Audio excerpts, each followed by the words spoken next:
안녕하세요. 저는 실대 여자입니다. 사람은 주제 파악을 잘하면 사는 게 참 중요하다고 많이들 이야기하잖아요. 근데 저희 시댁 사람들은 이 부분에서 참 많이 부족했어요. 주제 파악을 못하는 사람들과 살다 보니 저만 피곤해지고 화나는 일이 넘쳐나더군요. 남편뿐 아니라 시댁 사람들은 좀 특이한 생각을 가지고 있었어요. 본인들이 굉장히 잘 산다고 착각을 하고 있었죠. 시댁 사람들 중에서 신우는 잘 살긴 했어요. 심해부 돈을 많이 보낸 성형외과 의사였던 신우이가 입고 다니는 옷이나 끌고 다니는 차만 봐도 돈 많은 여자구나고 바로 알 수 있었죠. 하지만 문제는 잘 사는 건 쉬운데 시어머니랑 남편이 자기들이 돈이 많은 줄 알았다는 겁니다. 심지어 남편은 백수였어. 원래 작은 사업을 운영하고 있었는데 그가 쫄딱 망하는 바람에 한동안 집에서 뒹글뒹글 하고 있었죠. 살던 집도 팔았지만 빚을 갚는 게 부족해서 양가 부모님께 솔직히 말을 하고 금전적인 지원을 부탁드렸어요. 하지만 안타깝게도 저희 친정집은 형편이 어려워서 도움을 주지 못하셨죠. 그나마 다행이었던 것은 시댁에서 돈을 내어 주었다는 거예요. 그 덕분에 급한 불은 끌 수 있었습니다. 남편은 바로 직장을 구하지 못했어요. 못했는지 안 했는지 잘 모르겠네요. 시댁에서 돈도 내줬고 제가 초등학교 교사로 재직 중이기 때문에 어렵게나마 생활을 꾸려나갈 수 있었어요. 또 생활이 어느 정도 안정되고 나서 공무원 대출을 받아 저금리로 사는 집을 구하기도 했고요. 자기가 일을 하지 않아도 집안이 알아서 굴러가니 돈을 벌어오려고 딱히 노력하지 않는 듯 보였어요.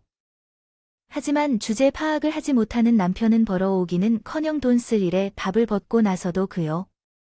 하루는 시댁에서 가족들이랑 모여 있을 것 같다고 했어요. 때였어요. 신우가 여행 얘기를 꺼내더군요. 내가 저번 달에 강원도에 있는 펜션을 다녀왔거든요. 친구가 새로 생긴 데라고 알려줘서 말이야.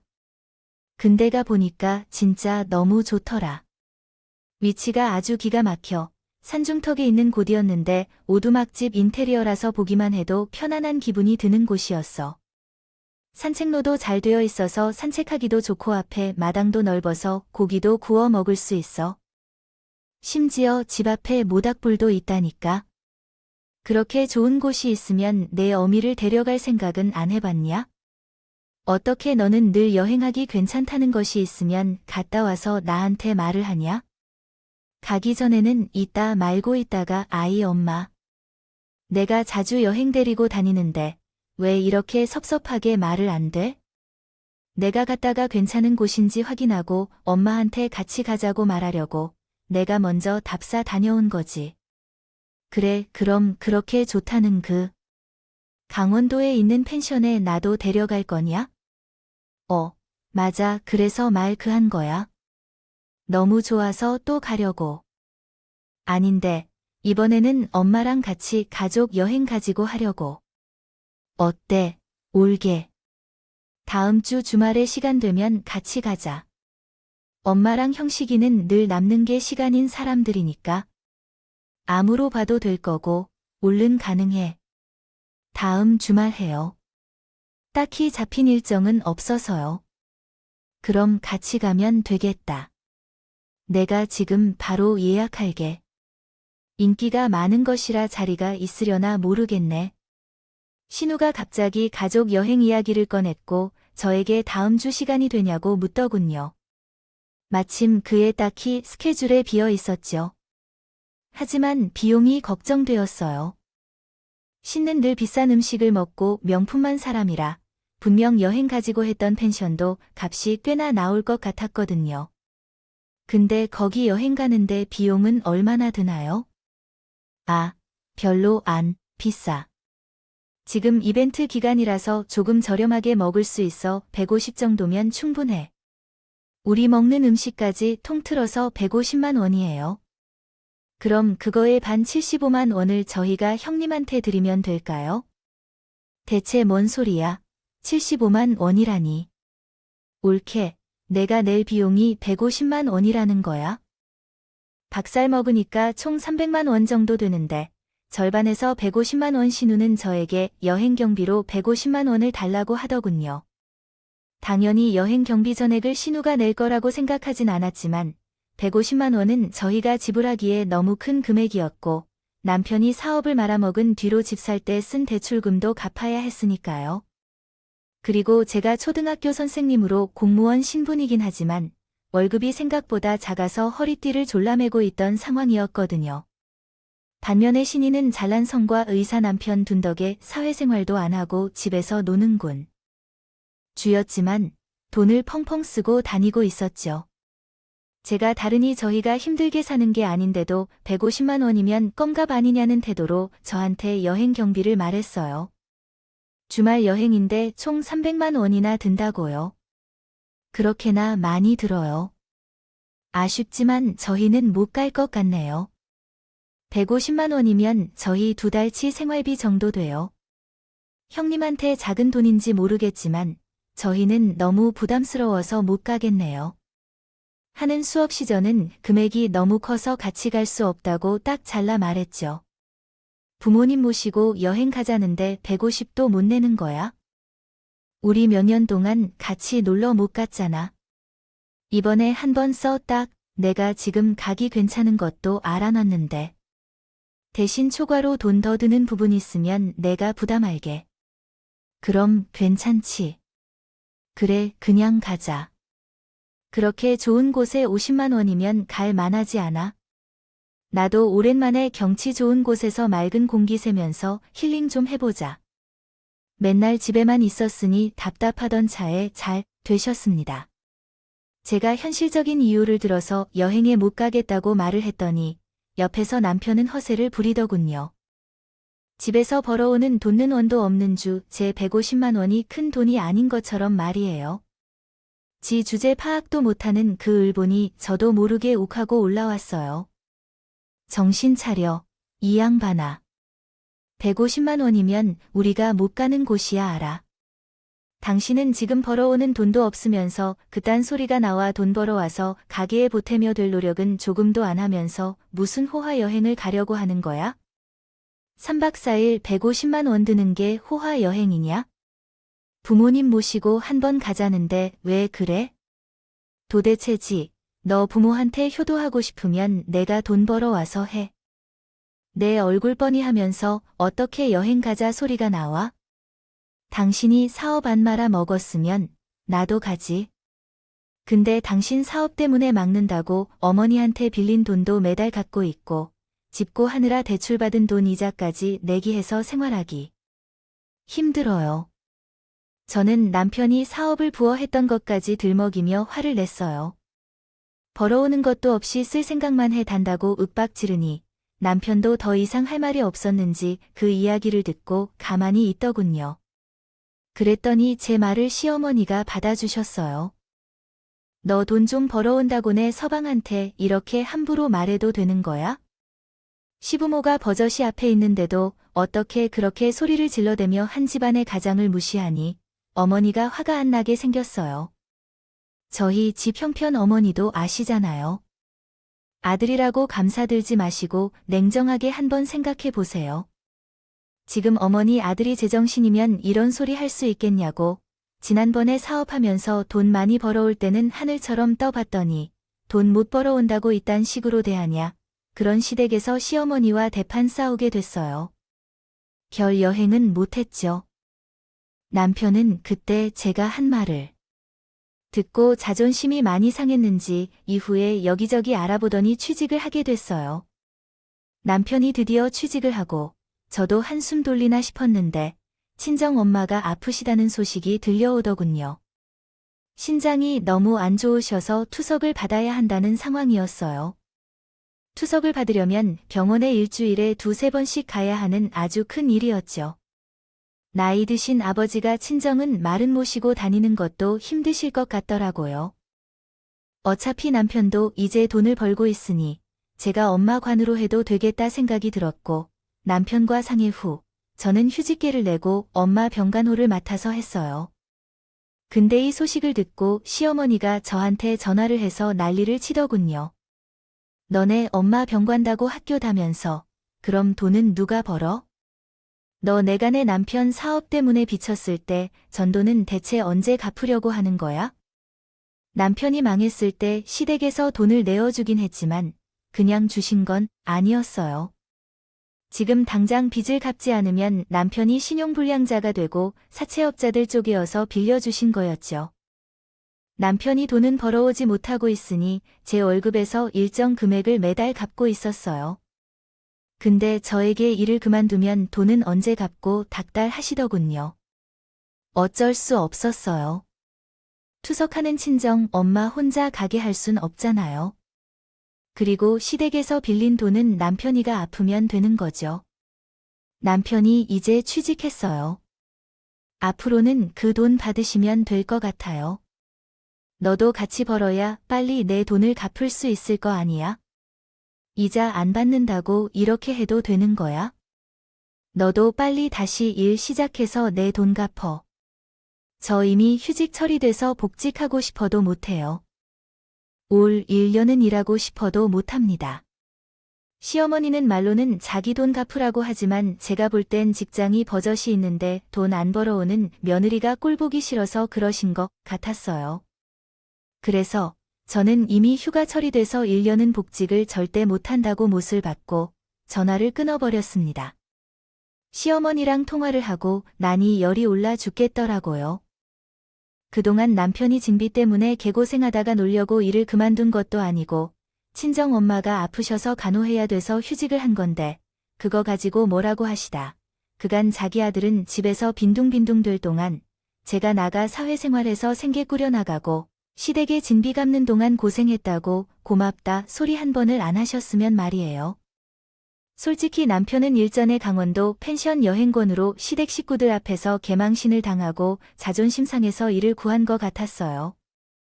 그전에는 시댁이 잘 살아서 자기가 열심히 일 안 해도 된다고 생각했거든요.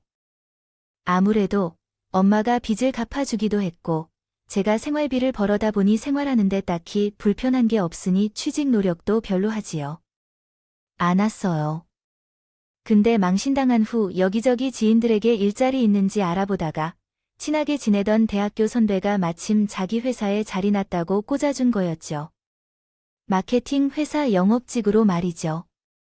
사람들 만나면서 거래처에 뚫기 하면 되니 딱히 전문적인 지식이 필요한 직업도 아닌 것 같아요. 친정 엄마 병원에 갔다가 집에 모셔다 들리고 가끔 친정집에 들러서 요리도 하고 밀린 청소도 해드리고 했죠. 그러다 보니 친정 엄마가 병원에 가는 날에는 거의 하루 종일 집을 비우게 됐어요. 그래서 오히려 제가 저희 집안일에 좀 소홀해졌고 집에 오면 먹을 게 없다. 집이 청소가 잘 안 됐다는 둥 이런 소리를 시어머니께 말씀드렸어요. 시어머니께서 자주 집에 음식을 놓고 집안일을 가끔 해주시고 가셨어요. 그러다 하루 제가 차를 끌고 나가다가 아파트 정문에서 시어머니를 만나게 됐죠. 어머니, 음식도 가지고 오셨나? 누구인지 파악하기 어렵습니다. 온정과 띄어쓰기를 추가하여 한글쓰기로 수정하겠습니다. 봐요. 매번 감사드려요. 내가 돈도 안 벌어오고 내 아들 밥도 제대로 먹이지 않으니 내가 챙길 수밖에. 그나저나 너 어디 가니? 저금 신정 엄마 모시고 병원 가려고요. 뭐, 근데 왜 차를 타고 병원에 가는 거야? 매주 두세 번씩 그렇게 자가용 끌고 친정집 갔다가 병원 갔다 돌아오는 거냐? 내 친정 엄마 아프시니까 당연히 처로 보시고 가야죠. 얘가 미쳤나? 기름값 아깝게 왜 자동차를 끌고 다녀? 그냥 버스 타고 다녀라. 돈 아껴야지.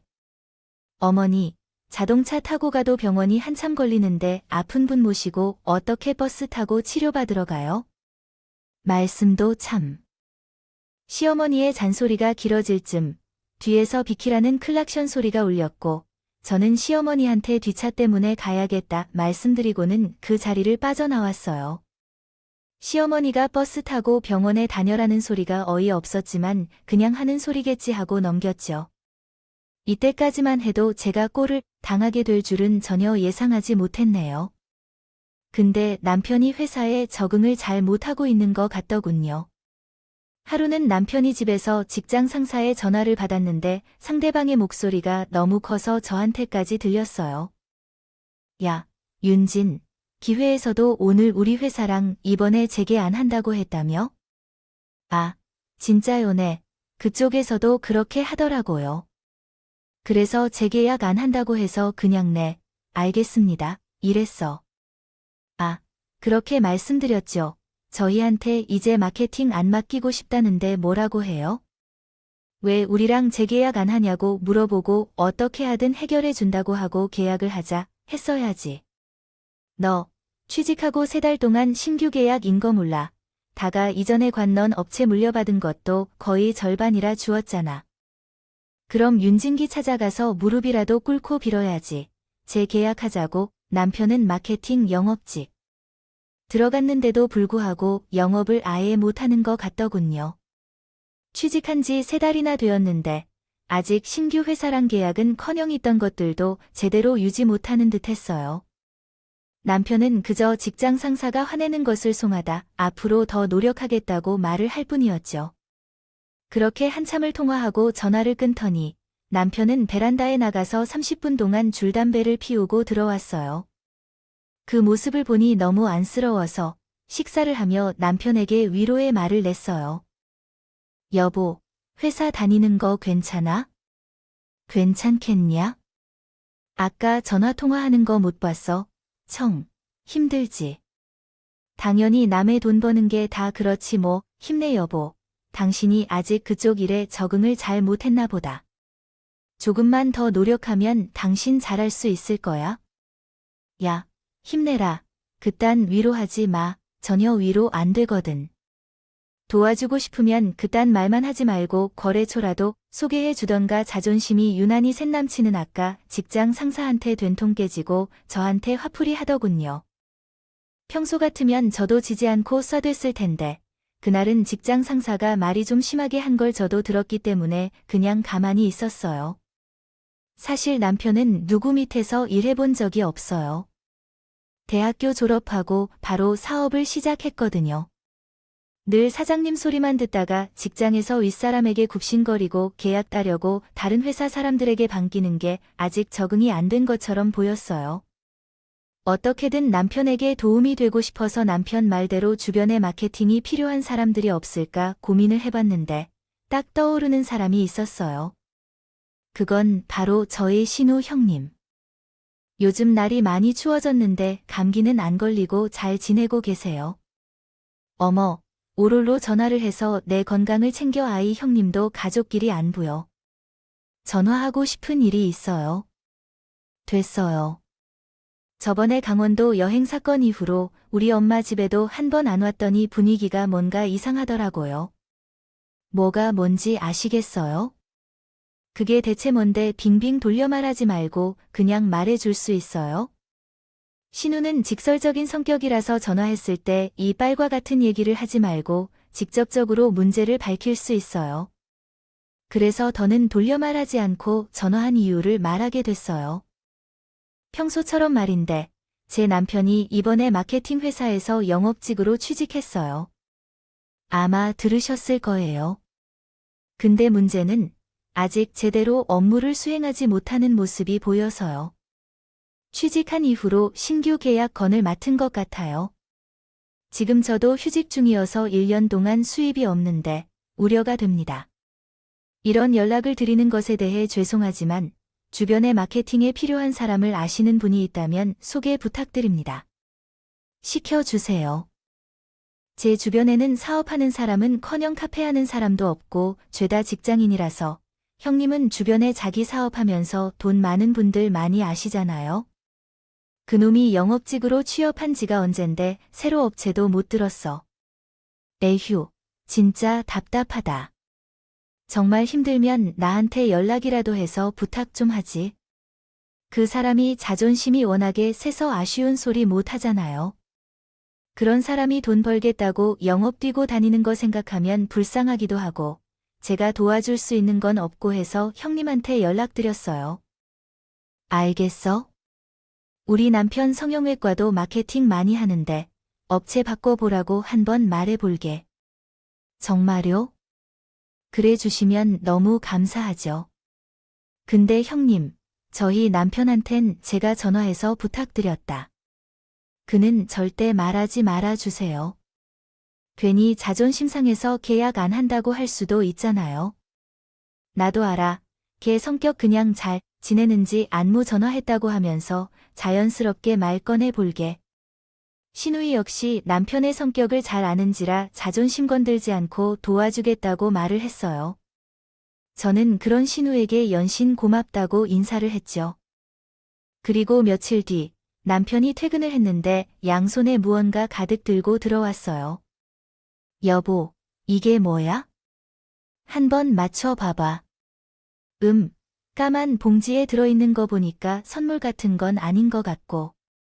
저녁으로 먹으려고 떡볶이란 순대 같은 거 사왔어. 반은 맞고 반은 틀렸어. 당신이랑 저녁에 먹으려고 소고기 사왔다. 당신 좋아하는 살치살도 있어. 소고기?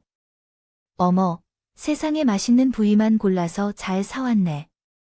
저녁에 한 끼 식사로 돈 너무 많이 쓴 거 아니야? 오늘 뭔가 기분 좋은 일이 있었나 봐. 오늘 드디어 새 거래처랑 계약했고, 큰 병원이라 금액도 꽤 커서 오랜만에 회사에서 칭찬을 들었어. 이걸로 끝이 아니고, 이제 물고 터서 나 여기저기 계약할 수 있을 것 같아. 정말 대단하다. 잘했네.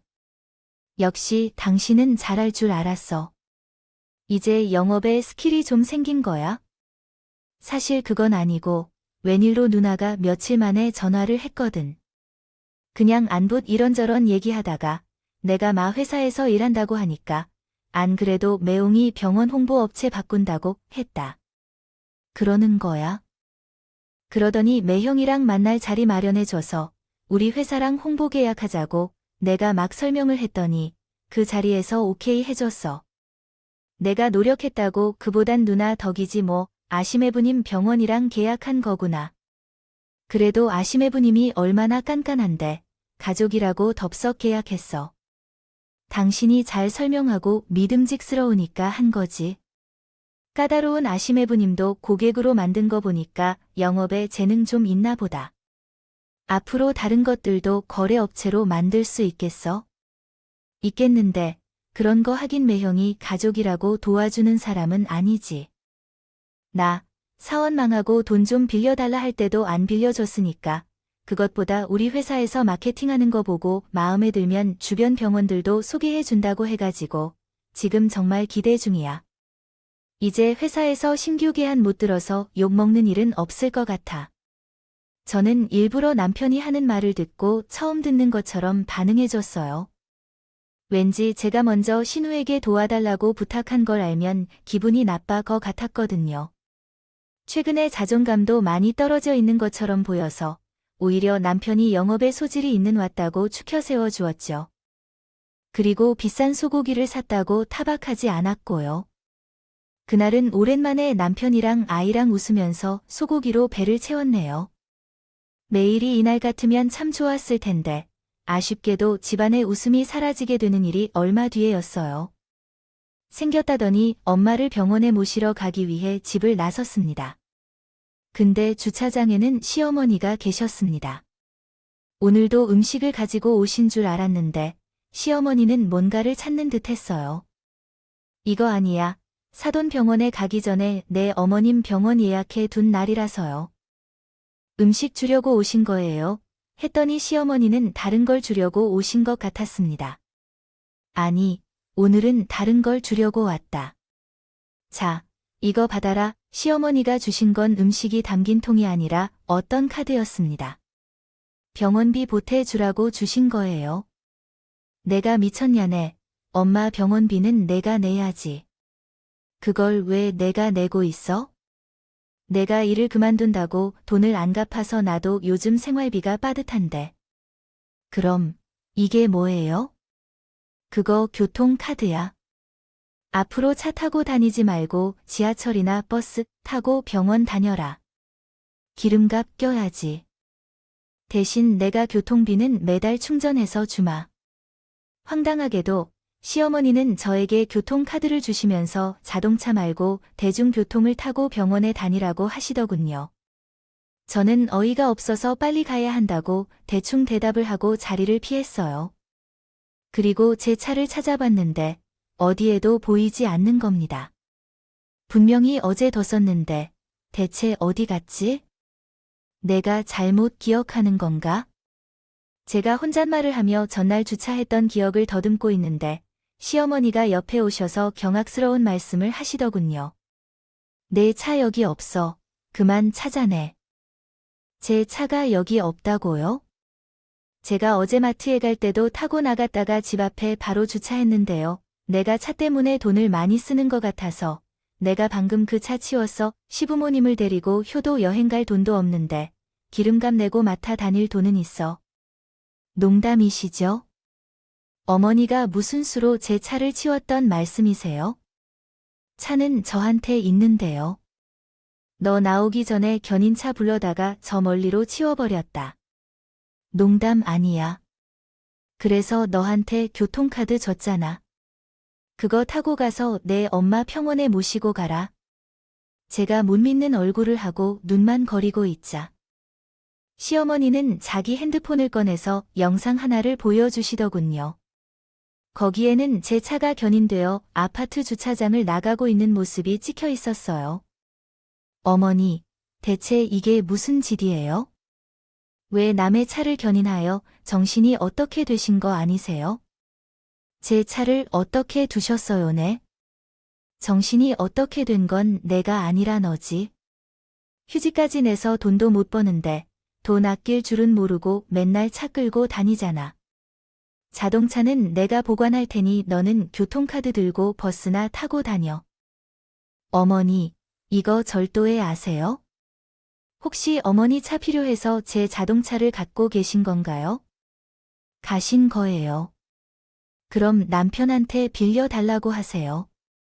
저는 친정원만 모시고 왔다 갔다 해서 차가 늘 필요해요. 당장 내놓으세요. 내가 차가 필요한 게 아니고 내가 쓸 데 없는데 돈을 쓰니까 아까워서 그래.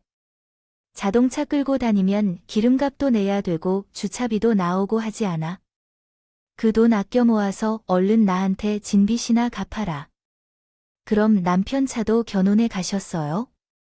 남편은 차를 맨날 끄고 다녀서 저보다 기름값이 2~3배는 더 나오는데요. 걔는 돈을 버는데 차가 필요하잖아. 출퇴근도 해야 되고 영업 뒤로 밖에 돌아다니니까. 전 그렇게 불만이면 내가 친정집에 돈 받아다가 내 돈을 빨리 갖던가. 그럼 내가 차 돌려주마. 일할 때도 지하철이나 버스 타고 다니면 되죠. 꼭 자가용 끌고 다녀야 되나요? 그리고 돈은 그 사람이 버는 돈으로 매달 드리고 있잖아요. 근데 대체 왜 그러시는 거예요? 누가? 먹어요. 그 사람이 노는 동안 제가 돈 벌어다 갔다가 남편이 이제 일을 시작해서 제가 좀 쉬는 건데 그게 그렇게 불만이에요. 한창 시어머니와 주차장에서 실랑이를 벌이고 있는데 친정 엄마한테 전화가 왔어요. 병원에 가야 되는데 왜 안 오냐고 지금 기다리고 있다고 하시더군요. 저는 시어머니와 더 싸우고 싶었지만 우선 친정 엄마를 병원에 모셔서 가야 돼서 어쩔 수 없이 카드를 들고 아파트 단지를 빠져나왔어요. 그날은 택시를 타고 왔다 갔다 해서 기름값보다 돈이 더 들었죠. 병원에서 친정 엄마를 댁에 데려다 드리고 저는 바로 신인의 집으로 향했어요. 왜냐면 제 차가 거기 있다고 떴거나 차 위치 추적을 사용하고 있었어요. 친정 엄마 다치는 병원이 대학병원이라 주차장이 워낙 넓어서 자주 어떤 주차 있는지 까먹어서 설치해뒀는데 이때 요긴하게 쓰게 된 것이죠. 병원에서부터 계속 확인을 해봤는데 처음에는 여기저기 움직이다가 신우인 집 근처에 멈춰 있더군요. 근데 제가 신인의 집으로 가는 도중에 갑자기 제 자동차 위치가 움직이는 겁니다. 어디 멀리 드라이브라도 가는 것 같아서 우선 그날은 집으로 그냥 돌아왔쇼. 집에 도착해 보니 남편이 있더군요. 저는 남편에게 제가 오늘 시어머니에게 당한 일에 대해 하소연했어요. 글쎄, 어머니가 기름값 맡기라고 하면서 내 차를 견인해 가셨지. 뭐야, 나한테는 딸랑 1만 원 등 교통카드 내주시고는 말이야. 우리 엄마 데리고 병원 다닐 때 대중교통 타고 다니래. 아, 그래? 엄마가 그렇게까지 하셨어. 누가 들어도 놀랄 만한 일인데도 남편은 딱히 크게 놀라지도 않고 반응이 없었어요. 제 말을 추임새를 넣는 정도로만 대답을 하더군요. 그때까지만 해도 회사에서 일하느라 피곤해서 제 이야기를 건성으로 듣는다 생각했어요. 그래서 저는 남편이 듣든지 말든지 저 혼자 계속 말을 했죠. 어머니는 아마 내 차가 어디 있는지 모른다고 생각하겠지. 근데 차 어디 있는지 알거든. 내리면 다시 우리 주차장에 가져다 놓을 수 있어. 어머니 아시면 진짜 뒤집어지겠군. 견인해 간 차가 어디 있는지 당신이 어떻게 한다는 거야? 요즘에는 위치 추적, 다 위치 확인할 수 있어. 내가 병에서 차 어디 주차했는지 까먹어서 설치해뒀지. 오늘 가지러 가려고 했는데 계속 차가 움직여서 그냥 뒀어. 또 형님이 내 차 타고 돌아다닐 수 있으니까 내일 아침 일찍 찾으러 가야겠어. 형님, 우리 누나 말하는 거야. 내가 병원에 있는 동안 계속 형님네 집근 저 있더라고. 아무래도 어머니가 형님한테 차를 맡겨 두신 것 같아. 어머니네 동네는 골목이 좁아서 주차를 둘 것이 없잖아. 형님에게 제 차가 있는 것 같다고 말을 하자. 남편 얼굴이 창백해지는 당황한 표정이 가득하더군요. 왠지 모르게 이 사건에 대해 알고 있는 것 같아서 남편에게 따져 물었어요. 당신 뭐 알고 있지? 내가 알긴 몰랐다고. 그래, 어머니가 차를 견해서 형님한테 맡겼다는 걸 미처 알고 있지 않았는데 날 위해 말도 안 했지. 그래서 지금 내가 자동차 위치가 어딘지 알고 있다니까 놀란 거잖아. 그렇지, 당신 얼굴에 다 쓰여 있어. 그러니까 거짓말하지 말고 솔직하게 말해. 남편은 제가 집요하게 추궁을 하자 갑자기 태도가 싹 돌변해서 말했어요. 아, 그거 누나가 타고 다니기로 했어. 그러니까 누나한테 양보 좀 해. 대체 그건 무슨 소리야? 내 차를 왜 형님이 타고 다니는 거야? 저번에 누나가 도와줘서 매운 병원 마케팅 계약했다 했잖아. 근데 그때 계약하고 나서 내가 누나한테 진짜 고맙다고 하면서 주변에 다른 사람들 좀 소개해 달라고 말했어. 근데 누나가 자기 부탁을 들어주면 매형한테 말해서 주변의 다른 병원들도 여러 개 소개해 준다 하더라고. 그래서 그 부탁을 들어줬지. 부탁 설마 그 부탁이 내 차를 달라고 한 거였어. 이야기를 들어보니 신호가 평소에 타고 다니는 차를 부에게 빼앗겼다고 하더군요. 운전을 하도 막 해서 고속 딱지가 붙는 건 기본이고 주차할 때도 옆에 가만히 있는 차를 하도 많이 박아서 수리비도 엄청 물어요.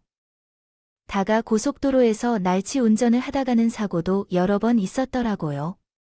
참다 못한 시부가 결국 차 키를 뺏어 버려서 이제 아예 신호가 타고 다니던 차를 팔아버렸다고더군요. 어쩔 수 없이 늘 택시를 타고 다녔는데 너무 불편했던 거죠. 그래서 남편한테 자기가 타고 다닐 수 있는 자동차를 하나 구해다 주면 거래업체를 소개해 준다고 해서 남편이 제 차를 넘겼다는 겁니다. 우리 엄마 병원 다녀서 차가 꼭 필요한 거 몰라?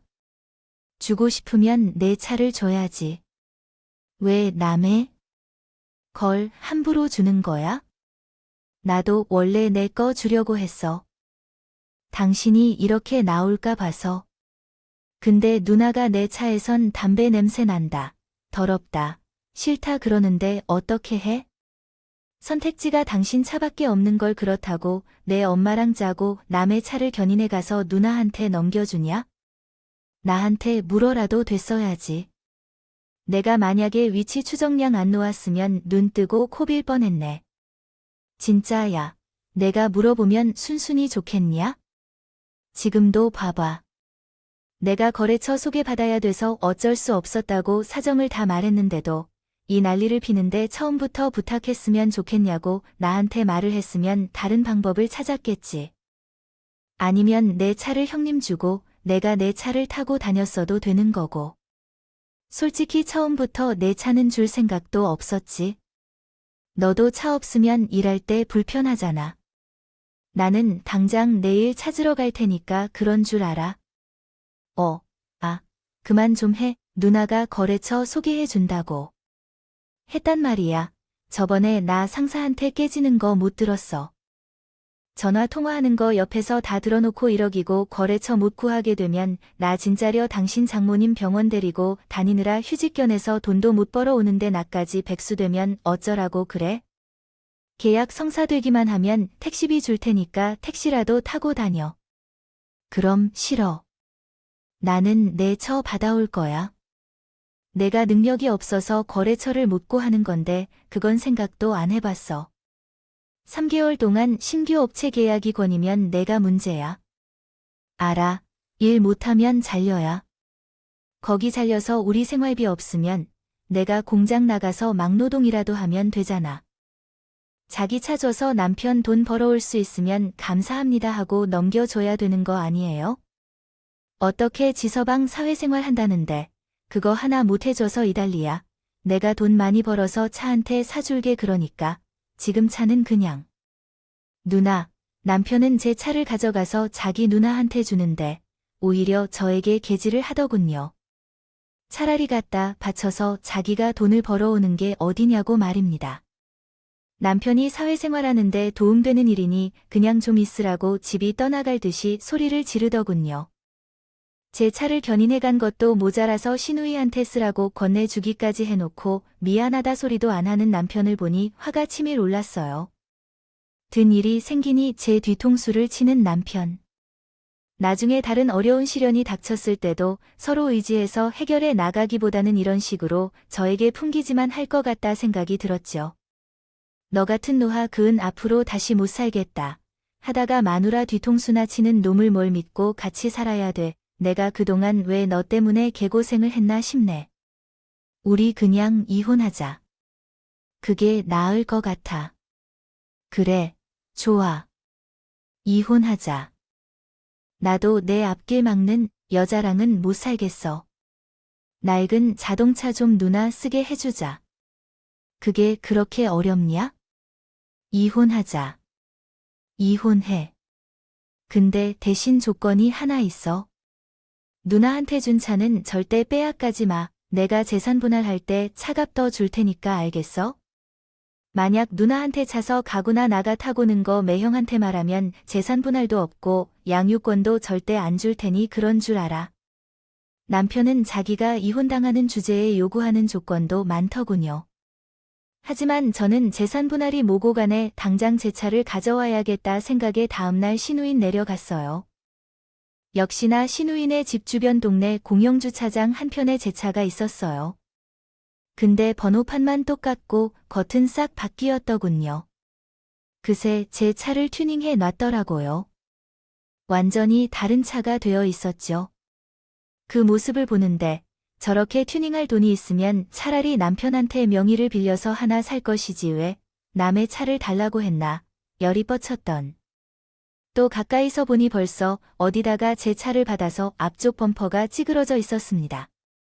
당장 신우에게 연락해서 차도 예전 모습으로 바꿔놓고 찌그러진 부분도 다시 쫙쫙 펴놓으라고 써야 될까 하다가 문득 시댁 식구들에게 복수할 만한 방법이 떠올랐어요. 혹시나 싶어서 인터넷 과속 단속 조회 사이트에 들어가 보니 벌써 어제 과속을 하나 했더군요. 하루 만에 과속하고 차 사고를 내서 저 지경으로 만들어 놓은 걸 보니 조만간 하나 더 치겠다 싶어 기다리기로 하고 저는 집으로 돌아갔죠. 그리고 저와 남편은 이혼 준비를 했어요. 이혼 준비를 하면서 한 달 정도 지나니 저희 집으로 과속시가 10개나 나왔더군요. 저는 이걸 모아서 심혜를 만나러 갔습니다. 제가 보여드릴 게 있어요. 이걸 좀 보세요. 이게 웬 과속지요? 번호를 보니 자동차는 아닌 것 같은데, 왜? 이걸 저한테 보여주시는 거죠? 이게 제 차가 맞긴 한데 운전하는 사람은 형이에요. 저는 부에게 신우가 자기 동생한테 거래처를 소개해 준다는 것을 빌미로 제 차를 견인해 가서 몰래 타고 다닌다고 말을 했죠. 아니니 여자가 진짜 돌았나. 내가 또 사람 칠까 봐서 자동차를 뺏었더니 이제 자기 차를 훔쳐다가 타고 다니는 심해한 제 이야기를 듣고 깜짝 놀라 팔짝 뛰더군요. 그도 그럴 것이 신우가 운전을 함부로 하고 다녀서 과속이나 단순 접촉 사고만 낸 게 아니었더군요. 그래서 계속 타고 다니면 더 큰일이 생길까 봐 뺏은 거라고 하시더군요. 어쩐지 요즘엔 자기 동생이 불쌍해 보이면서 자고 마케팅할 업체들을 소개해 주라고 말을 하더니 동타 다니려고 숙제를 하는 거였나 봐요. 죄송합니다. 마누라가 단속을 제대로 못해서 첫남차까지 쳤네요. 제가 아주 제대로 낼게요. 그리고 오늘 바로 자동차 보내드리도록 하겠습니다. 그렇게 해주시면 너무 감사하죠. 그나저나 저희 때문에 피해를 너무 보셨겠죠? 제가 그간 택시비도 드리고 과외의 의미로 남한테 거래처 더 많이 소개해 줄 테니 한 번만 너그럽게 용서해 주세요. 부는 저에게 미안하다며 남편에게 거래처를 더 소개시켜 준다고 하더군요. 아니에요. 그러실 필요 없어요. 저희 곧 이혼할 거거든요. 병원에는 택시 타고 다니느라 돈도 꽤 쓰고 여러 가지로 불편하긴 했네요.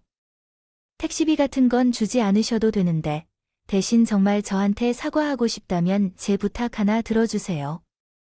저에게 보상하고 싶다는 심해부에게 저는 한 가지 정을 드렸고 심해부은 제 부탁을 들어준다고 했어요. 그날 저녁에 시어머니가 저에게 전화를 하셨더군요. 너, 김서방한테 내 신우가 쳐 물고 다닌다고. 다 말했다면서 일부러 과속 올 때까지 아무 말 안 하고 기다리고 있었어. 아니요. 그냥 모른 척 하려고 했는데 과태료 내야 될 게 너무 많더라고요. 차 기름값도 없어서 버스 타고 다니는데 제가 그 돈이 어디겠어요? 그래서 그 돈 받으려고 찾아갔던 거예요. 거짓말 하지 마라. 그 돈은 내 남편한테 받았으면 됐잖아. 일부러 집에 불안 만들려고 심술 부린 거 내가 모를 줄 알아? 너 때문에 내 딸지 남편한테 완전히 깨지고 각서까지 썼더라. 한 번만 더 차를 몰고 다니면 이혼한다는 각서 말이야. 심해부님이 다 형님 걱정돼서 그러신 거겠죠? 한 달에 과속을 10번이나 해서 걸리고 차 사고 내면서 다니면 차 못 타고 다니는 게 맞죠. 심해부님이 아주 현명하신 판단하네요. 화를 버럭버럭 내는 시어머니에게 한참을 비하한거렸어요. 자, 지금 우리 집에 있으니까 와서 가져가 그거 남편 주세요. 저는 거기 이제 갈 일 없어요. 차는 그냥 새로 하나 사려고요. 그리고 저는 차가 필요 없다는 말을 하고는 전화를 끊어버렸어요. 이후 저는 남편이 몰고 다니던 차량 집도 제 마음대로 팔아버리고 바로 이혼 소송을 걸었습니다. 사실 남편이 사업을 한 번 말아먹고 취직을 안 하고 또 사업을 하려고 준비했었어. 근데 사업을 하다 또 망할 수 있으니 그대로 자동차나 집 같은 큰 재산들은 다 명의를 제 앞으로 뒀죠. 근데 새 사업을 하려던 게 마땅치 않아서 그냥 취직했는데 명의는 바꾸지 않고 제 앞으로 그대로 두고 있었어요. 근데 남편은 그걸 까먹었는지 가진 건 쥐불 없는 주제 저한테 이혼하자고 난리를 쳤던 겁니다. 실은 해주기는 영 제가 해줘야 되는 입장이었어요. 남편이 이 사실을 알고 양육권은 절대 줄 수 없다고 난리를 쳤는데 경제적으로 제가 더 안정적인 직업을 가지고 있었으므로 무난하게 빼앗을 수 있었습니다. 게다가 차 판 돈엔 별로 나오지도 않았고 집은 팔아서 대출금을 갚았으니 남는 게 하나도 없어서 재산 분할도 할 게 없었죠. 그 말로 남털터리로 저와 이혼을 하게 됐어요. 심해부님, 이제 제가 저번에 부탁했던 거 해주시면 될 것 같아요. 이혼 재판을 마무리하고 법원을 나오면서 저는 심해부님한테 전화를 걸어 이렇게 말을 했죠. 제가 어떤 부탁을 했냐고요. 바로 심해부님이 남편이랑 했던 마케팅 계약을 취소하고 심해부님이 소개했던 업체들도 계약을 다 파기하는 것이었어요. 사실 제가 과속 딱지를 보여드렸던 날 심해부님께 계약 파기를 해달라고 부탁을 드렸거든요. 제가 잠시만 기다렸다가 이혼하고 나서 해달라고 했고, 심해부님은 신 때문에 고생했던 저에게 미안해서 흔쾌히 부탁을 들어줬던 겁니다. 그렇게 이혼을 하고 남편은 새로 거래처를 키는커녕 최근에 했던 계약이 모조리 파기가 됐고 결국 회사에서도 잘리게 해요. 그리고 나서 저에게 밤마다 전화를 해서는 저 때문에 회사 잘렸다고 한참을 화내고 미안하다며 다시 합치자고 울며불며 매달렸죠. 매일같이 전화를 하는 통에 저는 결국 전화번호도 바꾸게 됐어요. 이후 저는 친정집에서 부모님 모시고 잘 살고 있습니다. 다행히 친정 엄마의 건강도 많이 좋아지셨죠. 그래서 다음 학기부터는 다시 학교로 돌아갈 예정입니다. 진작 정리할 걸 그랬나 봐요. 뭐하러 제가 대출까지 갖고 있었는지 이제라도 홀가분하게 지낼 것 같습니다. 제 이야기 들어주셔서 감사합니다. 오늘도 저희 채널에 와주셔서 감사드립니다. 더 좋은 이야기로 찾아뵙겠습니다.